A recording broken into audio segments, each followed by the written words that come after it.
My name is Helen Newell. I'm head teacher at Clover Hill Infant Nursery School here in Norwich, England.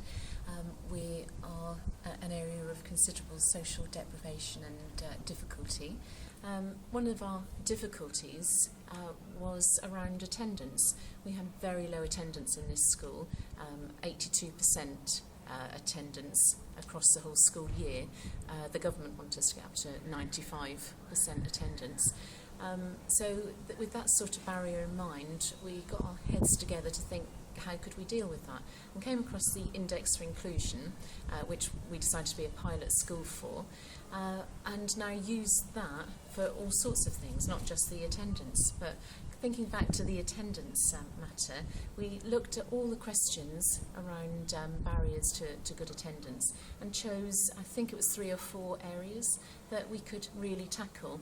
It made us question our own practice, think about the sorts of things that we're currently doing in school, and ways that we could do a bit better. And it grew from there, and from acting on some of the dialogue that we had around those questions, drawing up an action plan, we then were able to put a lot of things in place over the course of the last year, to the extent where our attendance went from that really low base of 82% that we're now hitting the 95% mark. And that's made a big difference to us. I'm not saying it's totally the index made us do everything differently, but it made us think about things differently and made us put things in place that we might not have considered doing before. So that was a good experience to kick off using the Index for Inclusion. So now, and other school improvement projects, we tend to go to that first and think, is there an area of the index that we can use to help start our thinking? Our next project is around the Equality Act and what we're putting in schools. So we're going back to that and thinking, how can we question our own practice and improve our own practice through using the index?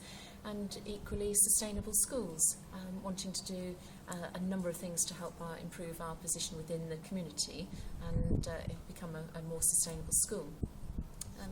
We found that a lot of our parents don't really want to engage in school, so we went to the index to think, is there anything in there that helps us reach out further into community?